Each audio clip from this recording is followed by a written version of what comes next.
la noche de hoy venimos con un tema que yo lo encuentro muy interesante. ¿Por qué? Porque es que a través de nosotros como humanos tenemos unas experiencias de vida que a veces, amados, nos sacuden y nos dejan pensando, ¿y ahora qué? ¿Cómo voy a hacer? Y nos sentimos a veces sin herramientas de qué yo puedo hacer en esta situación en la que estoy viviendo. Y nunca falta el comentario de algún buen hermano en la fe que le dice, amado hermano, dedíquese a la oración y les recuerda este pasaje bíblico donde dice, la oración eficaz del justo puede mucho. Y a través de la historia de la iglesia cristiana, esta expresión ha sido una expresión de mucho aliento en situaciones difíciles o adversas de cada creyente. Sin embargo, sabiendo que es la palabra de Dios, que la oración eficaz del justo puede mucho, siempre se ha quedado como en esa expresión o en esa repetición de esa parte del pasaje bíblico, la oración eficaz del justo puede mucho. Y nos hemos dado a la tarea entonces de ver, evaluar y tal vez identificar qué es una oración eficaz. Porque si es la oración eficaz que puede mucho, pues ¿qué es la oración eficaz? En arroz y habichuela, ¿con qué se come eso? Así que esa es la tarea que vamos a dar en la noche de hoy con la ayuda del Señor, esperando que sea de bendición para cada uno de nosotros. Así que el tema de hoy, amado hermano, la oración eficaz. La oración eficaz. Y comenzamos, busque lápiz, libreta, papel, bolígrafo, su Biblia. Y como bien mencionamos, el estudio bíblico va a estar basado en Santiago, capítulo 5, versículo 16. La epístola de Santiago, capítulo 5, versículo 16, donde si leemos el versículo completo, dice lo siguiente. Y ya hago la primera aseveración. Si leemos el versículo completo, encontramos lo siguiente. Dice, confesaos vuestras ofensas unos a otros y orad unos por otros para que seáis sanados. Y entonces viene esta expresión. La oración eficaz del justo puede mucho. Así que esta oración o esta expresión de la oración eficaz del justo puede mucho no está sola en este pasaje bíblico, amado hermano. Viene amarrada a unas expresiones que se están haciendo de antemano, y para poder identificar lo que es la oración eficaz, tenemos que agarrar el pasaje completo y poderlo estudiar. No podemos sacar nunca una expresión o un versículo aparte y trabajarlo solo. Debemos trabajarlo junto con todo lo que la Sagrada Escritura nos ofrece. Y a eso es lo que siempre hemos dicho en este programa, estudiando la Sagrada Escritura, utilizando las herramientas que la Sagrada Escritura nos provee. No es sacando lo que yo pienso, sino lo que las Sagradas Escrituras me van diciendo para yo poder obtener lo que Dios quiere o tiene para mí en una expresión como esta, tan linda, tan importante para la vida de cada uno de nosotros. La oración eficaz del justo puede mucho. Así que, habiendo dicho esto, pues entonces evaluemos qué es el libro de Santiago, amado hermano, para poder llegar a donde deseamos llegar. Tal vez nosotros debemos comenzar dándonos cuenta que Santiago es una epístola, o sea, una carta. Y como toda carta, tiene el que le envía y el que la recibe.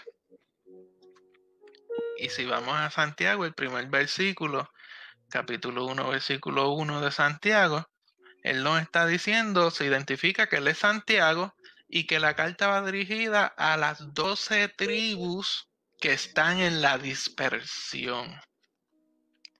Y aquí comenzamos a identificar. Y hay ya claves aquí que hay que evaluar, amado hermano. La carta va dirigida a las 12 tribus que están en la dispersión. ¿Quiénes son las 12 tribus? Amado hermano, el pueblo de Israel. Así que no podemos decir a los judíos, porque estaremos pensando en la tribu de Judá. Si son las 12 tribus, es el pueblo completo de Israel. Y no solamente eso, dice que están en la dispersión, o sea que se han salido de lo que es Israel como tal. Así que son el pueblo de Israel que se han dispersado, que han salido de su tierra de Israel y están regados, esparcidos en todas partes. Y no solamente que es al pueblo de Israel completo que están fuera, sino que va dirigido a la iglesia. ¿Por qué? Porque si fuesen a los judaizantes o fuesen a los que estaban aferrados al judaísmo, a los que no aceptaron a Jesús como su Salvador, pues él no podría decir Santiago, siervo de Dios y del Señor Jesucristo, porque ya ahí se hubiese anulado la aseveración. Así que eran judíos de las 12, israelitas de las 12 tribus que estaban regados en las demás naciones y que habían aceptado a Jesucristo como su Salvador. Así que esta carta va dirigida a esas personas en particular. Y me parece importante que tengamos eso en mente para que podamos comenzar a ver detalles acerca de este pasaje que hemos dado lectura y en el cual nos vamos a basar. Así que esta carta fue dirigida o escrita a una iglesia porque eran creyentes y que estaban esparcidos. ¿Y por qué estaban esparcidos? Porque había comenzado la gran presión y opresión contra los cristianos. Se considera que fue escrita entre los años 40 o hasta tal vez 60 después de Cristo esta carta, y nosotros sabemos que ya en el año 70 es que viene la destrucción completa del templo. Así que había una opresión ya fuerte en este tiempo en que se escribe esta carta, por lo tanto, estos creyentes se habían dispersado. Así que fue dirigida a una iglesia que estaba bajo presión. Vamos, y comencemos ya a analizar. Vea la característica de esta iglesia. Esta iglesia estaba bajo presión. Estos cristianos en este momento específico no estaban todavía siendo llevados al martirio, o sea, todavía no los estaban asesinando por ser cristianos o creyentes, pero sí estaban sufriendo una persecución económica y una opresión de parte del gobierno, y no solamente de parte del gobierno, sino de la comunidad en la cual estaba ubicada. Vamos a ver si usted entiende. Esta iglesia estaba sufriendo persecución de parte del gobierno, porque es que ellos son un foco de infección mayor. Porque es que ellos, cada vez que se reúnen, como se reúnen tan juntos, se sigue propagando y regando la cosa. Así que eran una opresión de parte del gobierno y una persecución económica hacia ellos, porque vemos que a la iglesia en ese tiempo se le estaba reclamando de que, papá, tienes que rendir impuestos. No, pero ustedes manejan dinero y deberían tener los libros abiertos ante el gobierno para el gobierno poder evaluar que ustedes no tengan mano negra. Ese cierre le suena familiar. No sé si usted está dándose cuenta de quién era esta iglesia a la que va dirigida esta carta. Y esta opresión que había también parte de las comunidades que les estaban diciendo, no, pero es que ustedes son exclusivistas. Porque ustedes, si no son cristianos, lo que están dando es, entonces, como ustedes son cristianos, lo que tienen es un mensaje de odio, que no aceptan a los demás como son o como quieren ser. Que ustedes lo que quieren es que sean específicamente ustedes y nadie más. Yo no sé si usted se está dando cuenta de la iglesia que está dirigida esta carta. Damaris Morales, Dios te bendiga mucho. Noel Sánchez, Aleida, Richard Santos, Félix González, Dios te bendiga. Félix, Evelyn Calero, qué privilegio que estés con nosotros, Evelyn. Muchas gracias por sacar este ratito. Así que la iglesia de Dios a la que va dirigida esta carta estaba viviendo toda esta opresión que yo no sé si a usted le suena familiar. Y lo que ocurría entonces era que esta opresión estaba destruyendo a la iglesia de Cristo. Y cuando la iglesia está viviendo una persecución económica, una opresión y este tipo de presión social, hay dos formas en las que la iglesia o los miembros de la iglesia pueden responder ante esta presión externa. Y son muy simples. O se unen y comienzan a tirar juntos hacia un lado, ayudándose mutuamente, o pueden entrar en compromiso con el mundo y dividirse en facciones de disputas ociosas. Déjenme explicar esto. Cuando la iglesia vive bajo opresión, una persecución económica, opresión de la comunidad en la cual está, o la iglesia se une en fuerza para seguir hacia adelante llevando el evangelio de Cristo, o comienzan a dividirse y comienzan a decir no, pero como me están presionando porque por estas líneas de pensamiento, pues entonces yo las comparto y trato de adaptarlas a lo que es mi fe para comenzar a liberar esa presión que me están poniendo. Y comienzan entonces esa división dentro de la iglesia y del cuerpo de Cristo. Como tal dijimos que son disputas ociosas. ¿Por qué? Porque al fin y al cabo son cosas que nos separan de lo que es el Evangelio. Así que Santiago lo que está diciendo, lo que quería era que sus lectores hicieran lo primero, o sea, que se unieran, se ayudaran entre sí y juntos se impulsaran. Sin embargo, lo que estaba ocurriendo era lo segundo. Se estaban dividiendo con disputas ociosas y aún cosas que no son ni relacionadas a la salvación. Yo no sé si usted se está dando cuenta a qué iglesia va dirigida la carta de Santiago. A mí me parece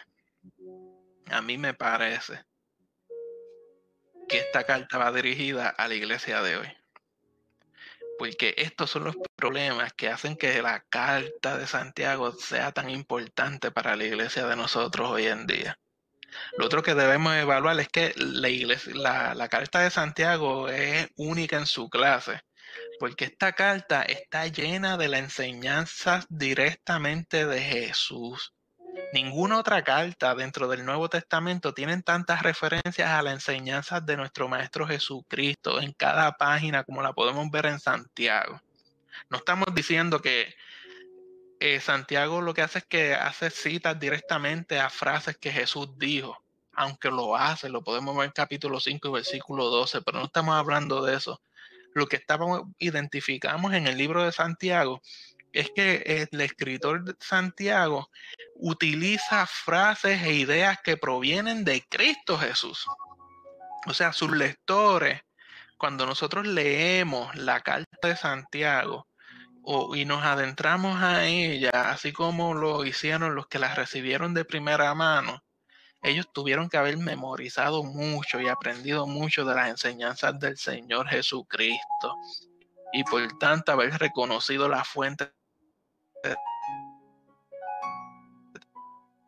talento aquí en Santiago. Las frases que podemos identificar aquí en el libro de Santiago son nada más y nada menos que las enseñanzas que hoy por hoy tenemos, como el Sermón del Monte en Mateo capítulo 5 al 7, o el Sermón de la Llanura, que lo vemos en Lucas capítulo 6.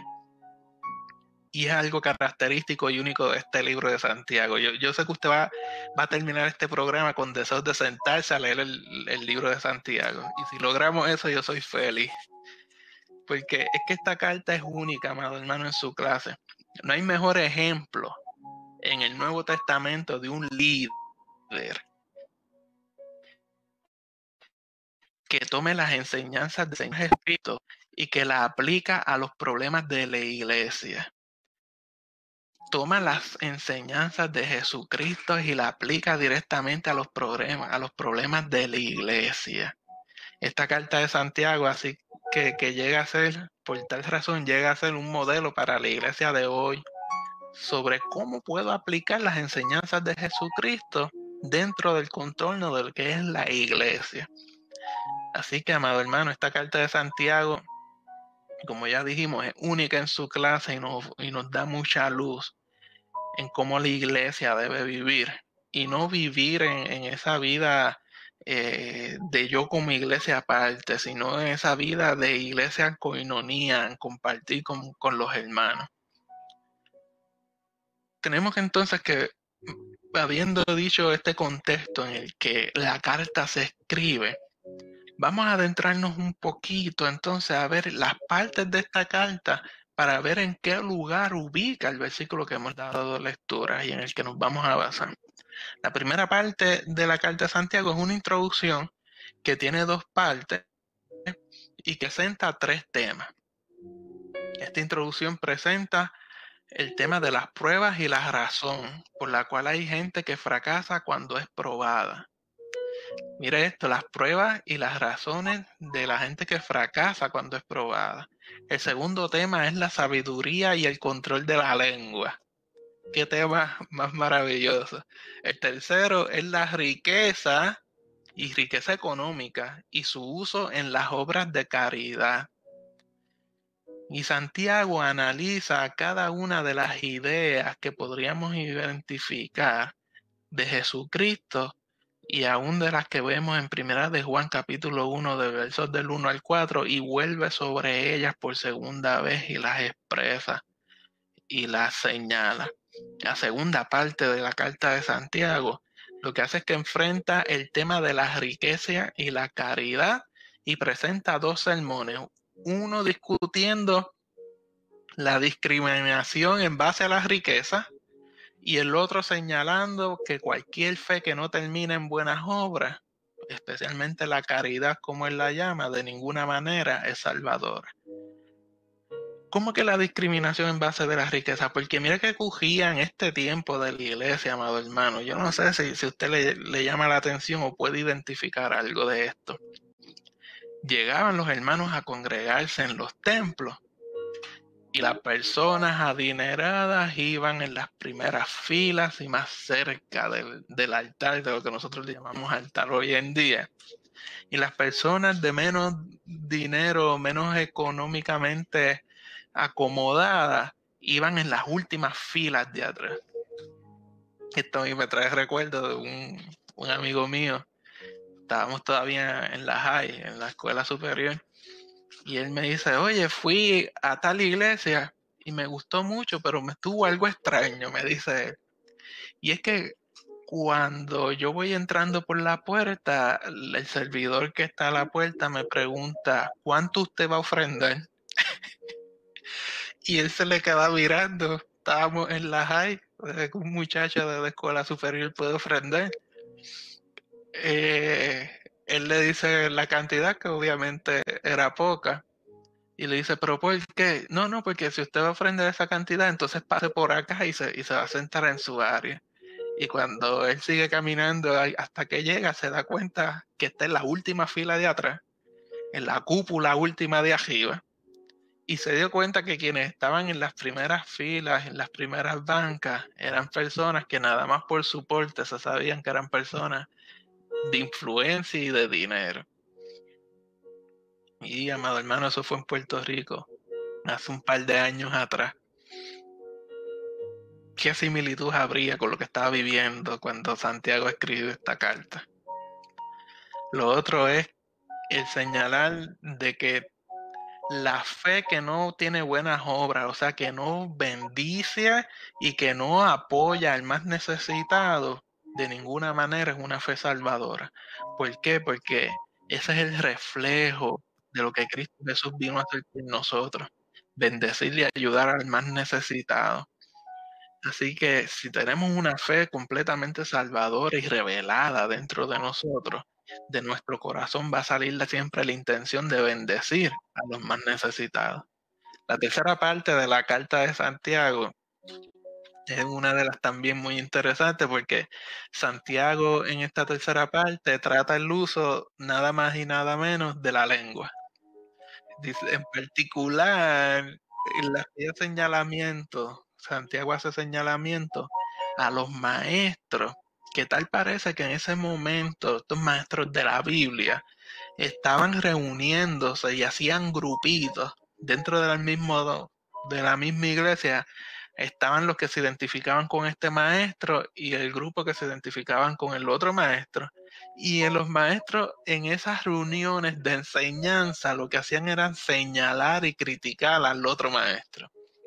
Como quien dice, yo sé más porque yo estudié en tal sitio. Y yo no, yo llevo tantos años de experiencia. Y allá aquellos que que apenas están comenzando en esto. Y ese tipo de pensamiento y de señalamiento se estaban dando. Y en esta tercera parte del libro de Santiago, él trabaja este tema.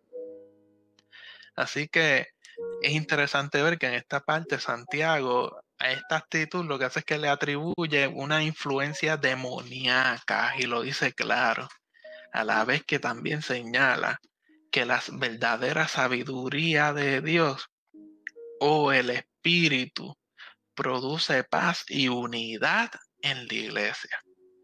La verdadera sabiduría de Dios y del Espíritu lo que produce es paz y unidad en la iglesia. Así que si hay una sabiduría que no produzca paz, evaluemos de dónde viene. La cuarta parte del libro de Santiago, yo sé que usted se va a sentar a leerlo, estoy seguro de esto. La cuarta parte del libro de Santiago, lo que vuelve a tomar entonces es el tema de la prueba. Los ricos en la comunidad de la iglesia son probados por sus riquezas. ¿Cómo que son probados por sus riquezas? Sí, porque la evaluación o la prueba del rico es, usarán sus riquezas de la misma manera que lo hace el mundo, o sea, para producir para ellos y beneficiarse más, o buscarán a Dios y procurarán seguir sus directivas. O sea, buscarán servir a los demás con sus riquezas o producir más para ellos.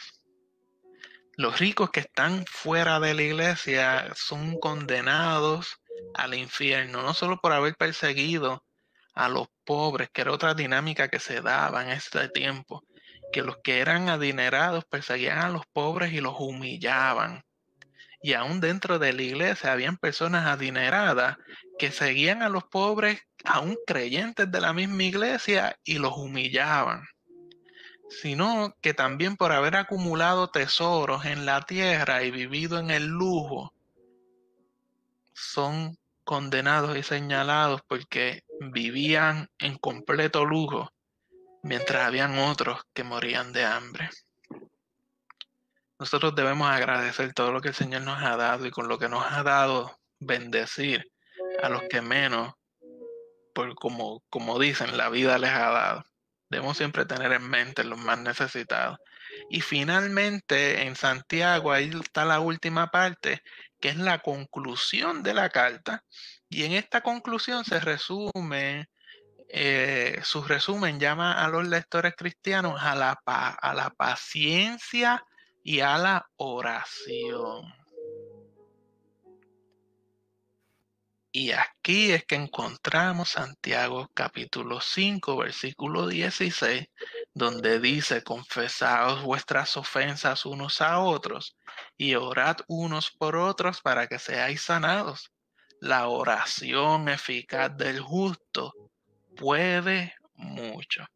En este resumen de todo lo que estaba viviendo la iglesia, es que Santiago trae esta expresión de la oración eficaz del justo puede mucho. Y aquí entonces donde nos vamos a detener. Porque a pesar de todo lo que Santiago trae en su carta, que es una carta pesada, por decirlo así, me llama la atención porque en estos últimos versículos él hace una expresión hermosa señalando que él no quiere criticar al que anda en pecado, sino cubrir los pecados llevando a la gente al arrepentimiento. O sea, él no está desarrollando toda esta escritura para señalar y hundir a la gente en su pecado, sino que lo que está buscando es que haya arrepentimiento. ¿Para qué? Porque este llamado de arrepentimiento lo que hace es que unifica a la iglesia. Y es que la meta de Santiago era hablar a una iglesia que estaba bajo presión y llamarla para que se mantuviera unida en contra de la fuerza de las lenguas inquietas en la vida interna de la iglesia y de las presiones del mundo interior. Así que la intención de Santiago era la unidad del cuerpo de Cristo, trabajando todo esto. Y en este contexto es que él hace la expresión de la oración eficaz del justo puede mucho. Y cuando nosotros vemos la oración eficaz, esa palabra eficaz, nosotros rápido pensamos en cuánto yo pongo y cuánto eso me produce. Eso es lo que nosotros tenemos en mente de eficacia. Lo que nosotros tenemos en mente de eficacia es si yo tengo un trabajo que hacer, si lo subdivido en distintas tareas y lo logro completar al fin y al cabo en menos tiempo, eso es eficacia. Ese es el enfoque de eficacia que nosotros tenemos en nuestros pensamientos. Y cogemos este versículo y literalmente lo sacamos fuera de contexto, nada más con decir la última parte del versículo y no evaluarlo completo. Lo primero que debemos darnos cuenta es que nosotros no debemos enfocarnos, amado hermano, en los resultados y esa eficacia que nosotros conocemos de nuestras oraciones. Primero debemos darnos cuenta que solamente con el hecho de que podemos ir en oración, de que gente como nosotros, pecadores que estábamos hundidos en el pecado, podemos ahora hablar con el creador del universo, con aquel que se dio su vida en la cruz del Calvario por nosotros, que nosotros podamos venir confiadamente ante Él y venir en oración delante de Él, eso es un privilegio. Y más que eso, es sorprendente darnos cuenta que nos acercamos a Él y que Él está dispuesto a escucharnos, atendernos y responder a nuestras oraciones. Cuando nosotros vayamos en oración, entonces, quitémonos esa eficacia dejada que tenemos en la mente y vamos a darnos cuenta de que primero que estamos haciendo es un privilegio y un honor para nosotros poder humillarnos en oración delante de la presencia de un Dios tan maravilloso. En la Biblia nosotros podríamos tal vez encontrar gran cantidad de orientación sobre cómo nosotros podríamos tal vez profundizar nuestra comunicación con este Creador maravilloso. Podríamos ver ejemplos, un sinnúmero de ejemplos y situaciones distintas sobre la oración. Sin embargo, la oración efectiva, o sea, eficaz que estamos viendo en este versículo 16 de Santiago capítulo 5, no está relacionada con otra cosa que no sea con el que ora.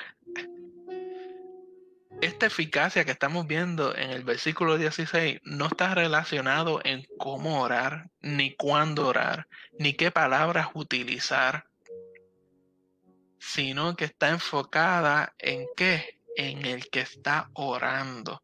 ¿Por qué? Porque dice la oración eficaz de quién, del justo.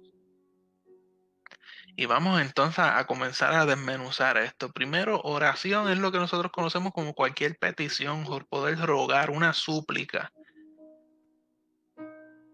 Y eficaz, en este griego original, lo que nos dice viene del griego energeo, como de energía. Y lo que quiere decir esta palabra eficaz es que es una oración activa. Hmm. O sea, no es que es una oración que me va a producir por cuánto yo tiro y me da más. No, no, no, no, no es esa eficacia, amado hermano. Cuando dice oración eficaz, es que es una oración activa, o sea, constante. Una oración activa no es otra que yo oro y me muevo a favor de lo que el Señor me ha revelado en esa relación con Él. Así que es una oración, una petición activa. ¿De quién? Del justo. Y justo viene de dikaios. Y dikaios lo que quiere decir es un inocente. Yo no sé si usted se acuerda o ha estudiado el concepto de justificación delante de Jehová Dios, que no es otra cosa que nosotros que somos culpables de nuestros pecados, que deberíamos estar ya muertos por la misma mano de Jehová Dios, por haber pecado contra Él, porque no nos merecemos nada, solamente con el hecho de aceptar lo que Jesucristo hizo en la cruz del Calvario y tenerlo como mi Señor. Ese Jehová Dios que pudiese tal vez aniquilarnos, entonces nos declara inocentes de todo pecado. Y esa es la expresión que está utilizando aquí Santiago. Está diciendo que la petición activa de las personas que han sido justificadas ante Jehová Dios Padre, dice puede, y puede no es otra cosa que fuerza, poder. Así que esa oración o petición activa del que ha sido justificado tiene fuerza. ¿Para qué? Para mucho. O sea, para grandes cosas. Viene del griego polus, que quiere decir de algo grande. Y aquí entonces nosotros debemos detenernos y comenzar a evaluar qué Santiago nos está diciendo. Lo primero es que debemos darnos cuenta, como dijimos, que la oración eficaz no depende de cuánto yo pongo y cuánto recibo, ni depende de cuántas palabras digo por segundo, ni nada de eso, ni cuántas palabras grandes o hermosas puedo decir. La oración eficaz depende de quién, de ser declarado inocente, santo, apartado delante del Padre. De eso es que depende la oración eficaz. Por tal razón debemos darnos cuenta que esta oración eficaz puede tener entonces algunos bloqueos o algunas situaciones que eviten que pueda ser completada. Así que podríamos tal vez decir que pueden haber situaciones o barreras para estas oraciones que nosotros podamos hacer. Ahora bien, si vamos a primera de Juan capítulo 5 versículo 14. Primera de Juan capítulo 5 versículo 14 dice, y esta es la confianza que tenemos en Él, que si pedimos alguna cosa conforme a su voluntad, Él nos oye. O sea que tenemos que darnos cuenta y entender que la oración, para que sea eficaz, activa y pueda ser contestada, tenemos que darnos cuenta que nuestras peticiones deben estar conforme a la voluntad de Jehová Dios. Y esto es hermoso porque si nos damos cuenta entonces, si nos acercamos al pasaje completo de Santiago capítulo 5, esa última parte donde está ubicado este versículo del 7 al 20, nos estamos dando cuenta que él está señalando que seamos pacientes y que oremos. Y ha estado durante todo el libro, durante toda su carta, presentando cómo nosotros como creyentes debemos vivir la vida dentro de la comunión entre hermanos. ¿Y cuál es la voluntad del Padre? ¿Cuál es la voluntad del Padre? Que nosotros podamos vivir en coinonía, que seamos uno. Jesús dijo que sean uno como tú y yo somos uno, que pueda haber unidad en el cuerpo. Por tal razón, la oración tiene que ver más o va más dirigida con quien la hace. Porque si ese justo no está de acuerdo a la voluntad de Dios, amado hermano, de ninguna manera nosotros podremos recibir algo de parte del Padre, una contestación. Hay cosas que nosotros vamos a orar y orar y orar ante Jehová Dios y nunca vamos a recibir. La palabra dice porque tal vez pedimos y no sabemos pedir, pero dentro de lo que es la soberanía y la voluntad de Dios, nosotros podemos estar pidiendo algo que no está dentro de los planes de Jehová Dios, por tanto no se nos concederá. Y tenemos que aprender y entender que aquí el soberano se llama Jehová y que yo me someto a su voluntad. Y esta voluntad de Jehová Dios, ¿cuál es? Que dice la palabra que es agradable y perfecta. ¿Cómo yo puedo entenderla, amado hermano? Metas en las sagradas escrituras, que ahí encontrará la voluntad revelada completa de Jehová Dios para cada uno de nosotros. Esta palabra eficaz debemos verla también como 1 Tesalonicenses capítulo 5 versículo 17.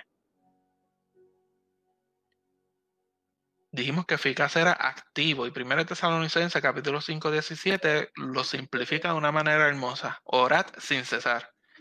La oración tiene que ser activa. Eso es lo que significa eficaz, que es una oración activa, que no se detiene. La oración del creyente debe ser continua. En Lucas capítulo 18, versículo 1, dice lo siguiente. Está haciendo una introducción a las parábolas que Jesús va a hacer o va a mencionar, y él dice, también les refirió Jesús una parábola sobre la necesidad de orar siempre y no desmayar. Así que el creyente debe de vivir una vida en oración sin desmayar, o sea, constante, sin quitarte, sin rajarte, como decíamos allá en Puerto Rico. Que no haya nada que nos quite el ímpetu de poder orar y tener esa relación con Jehová Dios. Además, cuando nosotros presentemos nuestras peticiones a Dios, debemos orar con fe. Nos presenta Santiago 1:5 y Marcos 11:22 y 24. Nosotros debemos orar con acción de gracias. Nos los presenta Filipenses 4:6. Nosotros debemos orar con un espíritu de perdón hacia los demás. Lo vemos en Marcos 11, versículo 25. Nosotros debemos orar en nombre de Cristo Jesús. Y lo vemos en Juan capítulo 14, versículos 13 y 14. Y como se ha dicho anteriormente, debemos orar con un corazón recto delante de Dios. Es la fuerza de nuestra fe, no la longitud de nuestras oraciones, lo que agrada a quien oramos. Si usted quiere o procura tener palabras bonitas y oraciones extensas en el periodo de oración, créame que a quien único va a agradar o va a entender esas oraciones es usted mismo, y tal vez impresiona el que esté a su lado. Jehová Dios lo que le interesa es nuestra fe y nuestra actitud y un corazón limpio, puro delante de la presencia del Señor. Así que después de todo, Dios sabe, amado hermano, cuáles son nuestras necesidades e incluso sabe las intenciones detrás de la oración de nosotros. Así que nosotros debemos asegurarnos de que no tenemos ningún pecado inconfeso en nuestros corazones cuando oremos, porque ya mencionamos que hay cosas que se pueden interponer o estar como impedimento ante la oración efectiva. En Isaías capítulo 59, versículo 2, nos dice lo siguiente: pero vuestras iniquidades han hecho división entre vosotros y vuestro Dios, y vuestros pecados han hecho ocultar de vosotros su rostro para no oír. O sea que nuestras iniquidades y pecados nos separan de Dios y provocan que Jehová Dios no nos escuche. En Salmo 66, versículo 18, dice lo siguiente: si en mi corazón hubiese yo mirado a la iniquidad, el Señor no me habría escuchado. Así que si nosotros vivimos en un constante pecado y si nosotros vivimos de una manera no agradable delante de la presencia del Señor, pueda estar seguro, amado hermano, que las peticiones no van a ser contestadas, no van a ser ni tan siquiera escuchadas, porque lo que Jehová Dios busca para que la oración sea efectiva y tenga poder, como bien vimos, es el corazón del justo. Pero déjeme decirle que en Primera de Juan capítulo 1, versículo 9, dice lo siguiente: si confesamos nuestros pecados, Él es fiel y justo para perdonar nuestros pecados y limpiarnos de toda maldad. Así que Jehová Dios siempre nos provee el camino, amado hermano. Vayamos delante de Él, confesemos nuestros pecados, porque Él es fiel y justo para perdonarnos y limpiarnos de toda maldad, y por tanto poder comenzar a escuchar nuestras peticiones. Otra barrera para la comunicación con Dios es orar con motivos equivocados y tal vez deseos egoístas. Santiago 4:3. En Santiago capítulo 4 versículo 3 dice: pedís y no recibís porque pedís mal para gastar en vuestros deleites. ¿Por qué? Porque estamos pidiendo con motivos egoístas. No estamos pidiendo la voluntad perfecta y agradable de Jehová Dios en nuestra vida. Deseamos un carro nuevo, una casa nueva, pero ¿para qué? Si lo estamos pidiendo para poder proveer y darle transportación a los que lo necesitan, o para poder proveerle techo a quien no tiene techo, créame que Jehová Dios se lo va a dar. Pero mientras sea por querer algo más grande y complacerme, Jehová Dios no va a contestar esa petición. Amado hermano, aprendamos que la oración efectiva va relacionada con quién, con el que la hace. Debe ser justo. Y la eficacia no es cuánto yo pongo para recibir, sino que la eficacia es una oración activa, constante, de fe. ¿Para qué entonces? Para que entonces esa oración tenga poder, tenga fuerza y logre alcanzar muchas cosas. Así que esta oración real, efectiva, que vemos aquí en Santiago capítulo 5, versículo 16, en realidad es una manera de nosotros fortalecer nuestra relación con nuestro Padre en el cielo. Cuando nosotros estudiamos y obedecemos su palabra y tratamos de complacer a Jehová Dios en todo, Él mismo, ese mismo Dios que hizo el sol, que hizo que el sol se detuviera en la oración de Josué, nos invita a venir confiadamente ante Él, ante su trono de gracia, y orar con la certeza de que Él extenderá su misericordia y gracia para ayudarnos en nuestros tiempos de necesidad. Así que, amado hermano, vivamos confiados y con la certeza de la oración que vamos a estar haciendo delante del Señor. Nosotros podemos ver que en Proverbios 15:18 que la oración del recto es gozo. Nosotros vemos que la oración fue la que salvó a Daniel de la guardia del león. en Daniel 6:11. Y en el desierto, en Éxodo 16:17, vemos un pueblo que confió en la oración y relación de Moisés con Dios y fue beneficiado. Nosotros vimos en Primera de Samuel, capítulo 1, versículo 20, que la oración humilde e inmutable de Ana la infértil resultaron en el profeta Samuel. Y nosotros hemos visto en Hechos 16, versículos 25 y 26, que las oraciones justas del apóstol Pablo provocaron temblar la tierra. Así que, amado hermano, la oración eficaz del justo puede mucho cuando lo hacemos delante de la presencia del Señor, sabiendo quién soy yo, sabiendo quién es Él, y viviendo de la forma agradable y estipulada que Jehová Dios ha demandado para cada uno de nosotros. Así que Dios le bendiga, amado hermano. Espero que haya entendido lo que es la oración eficaz que nos presenta Santiago, capítulo 5, versículo 16, y aprendamos a poder tomar el pasaje en su contexto. ¿Para qué? Para poder entender con claridad lo que el Señor nos tiene a cada uno de nosotros. Y Dios bendiga a cada hermano que está por ahí con nosotros. Alexis Rodríguez, Dios te bendiga. Pablito, Nereida, están por ahí con nosotros. Dios le bendiga muchísimo. Tenemos a Abraham Santana, Delia Carrasquillo, Ángel Ortiz, qué bendición. Y la pastora Leslie de Río, un placer que estén conectados con nosotros en este programa de Tu Palabra, qué bendición.